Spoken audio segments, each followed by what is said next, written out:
When I first started working out, I did get some newbie gains, but I did not work out very effectively.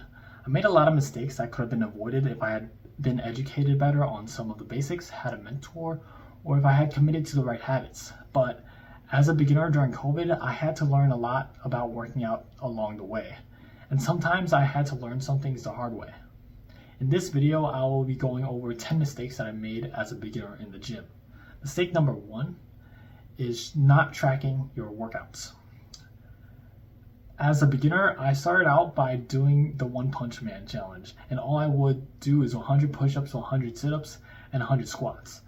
The problem with this workout plan is that I never increased the amount of reps or the difficulty of the exercises. There are many other problems with the workout or the One Punch Man challenge, but tracking the effort you put into each workout is important to improve strength or to even grow muscle or maintain muscle. Increasing the amount of effort after each workout is necessary. I know some people like to go to the gym and sort of freestyle the workouts, but as you get more advanced, without steroids or any PEDs, structureless workouts could lead you to get complacent and not push yourself as hard as you think you can be pushed. If you don't know how to track your workouts, you can check out the video I posted where I showed 2 methods for tracking your workouts, the basic method and the detailed method, or you can check out the fitness app that I've been developing called Grin&Gain, where you can find a simple to use workout tracker. Mistake number 2 is not paying attention to your nutrition. Not knowing how much calories you're consuming, but tracking your workouts is counterintuitive. Training is only one part of your health, fitness, and performance. Your diet plays a huge role in achieving fitness goals. When I was eating in a calorie deficit or maintenance, I was wondering why I wasn't gaining weight. I was stuck at the same weight for about a month, and it wasn't until I started tracking my calories I started gaining weight again. Tracking calories also helped me get an idea of how many calories are in different types of food. I do not track calories every single day, but I would recommend tracking calories for a week just to educate yourself on the nutrition of different foods that you eat on a daily basis. Mistake number 3 is not getting 8 hours of sleep. If you don't give enough time for your muscles to recover, you won't allow your body to repair itself and grow. Not getting enough sleep but working out is also very counterintuitive. If you work out but don't get enough sleep, there's a chance you may even lose muscle. If you're not getting enough sleep, I would recommend listening to the Andrew Huberman podcast on sleep and its effects and why it's important for your health. Mistake number 4 is not stretching and not doing cardio. If you do not want to get stiff as a rock.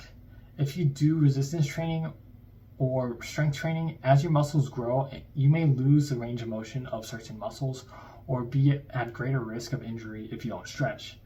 I would recommend stretching for about 10 minutes after every workout. Personally, I do 6 to 8 stretches for the muscles that I did during a workout, doing 3 sets of 30 seconds per stretch. As for cardio, what I want you to think is that your heart is a muscle. I'm definitely caught guilty of not doing my cardio or getting my cardio in, but I would recommend doing 2 sessions of cardio a week. 1 zone 2 or zone 3 session and 1 high intensity zone 5 cardio session. Depending if you have weight loss goals, you may want to do more cardio compared to your strength training, but everyone has their preferences. Mistake number 5 is not breathing properly. Breathing is important for having your best performance during an exercise. When I started working out, I would basically hyperventilate when I did push-ups. This caused me to not do as many push-ups as I was truly capable of. So to control your breath, basically what you want to do is inhale on the eccentric and exhale on the concentric part of an exercise. So for bicep curls, that's inhaling when you're lowering the weight and exhaling when you're lifting the weight. Now, mistake number 6 is going too heavy too early. I personally have been subject to overuse injuries and overworked some tendons from pushing myself too hard, and this caused me to hold off on doing certain exercises. Going too heavy too early could cause your form to break, leading to a risk of injury. You do not always have to go to failure to grow muscle, since going to failure can actually be dangerous if done incorrectly, but always push yourself hard and do not get complacent. Mistake number 7 is not checking your form. If you push yourself to keep increasing the weight, sometimes you find ways to compensate for the exercise. This leads to bad form, which can lead to injury or less gains. During the exercise, Doing the exercise properly will always be more effective than doing an exercise wrong by overcompensating. Cheating the form slightly is okay, and perfect form isn't always necessary, but too much overcompensating may do more harm than good. I would recommend recording yourself or asking a friend if your form looks good. Do not be afraid to record yourself or ask your friend if your form looks good, because you may not realize you're doing an exercise incorrectly. Mistake number 8 is the lack of a mind-muscle connection during an exercise. One way to overcome this problem is by touching the muscle before or during an exercise. For example, you can feel your bicep contracting during a bicep curl, or feel the contraction of your chest before doing a bench press. So you can warm up your chest and really hold on to your chest when you're doing a warm up, or when you're doing a bicep curl, you can hold the muscle of your bicep to really emphasize that mind muscle connection and really feel the muscle contracting. Because you want to focus on contracting the muscles rather than just moving the weight through a certain path. Mistake number 9 is not following a routine or split. As a beginner, pretty much anything would help you get newbie gains, but having an effective routine requires all your muscles in the body to be worked in a given week. When I first started, I would basically do 20-minute workouts on YouTube in a bro split type fashion, which probably wasn't working out all of my muscles, and looking back on it, this way of working out wasn't very sustainable or effective. Having a plan for when each muscle group is hit throughout the week is important for preventing muscle imbalances and ensuring consistent muscle growth for each muscle group. So when I realized that routine wasn't working out, I started with an upper-lower split 4 days a week from a free online workout program, which was still good, but I ended up not hitting enough back muscles with that program.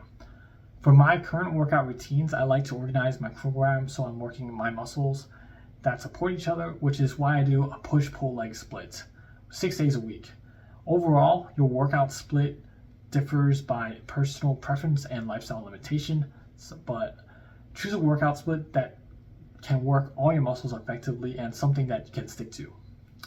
Mistake number 10 is not working all the muscles in your body. Not working all of your muscles can lead to injury and not looking good aesthetically, but also I think it's also within everyone's best interest to gain or maintain muscle for all the major muscle groups in your body.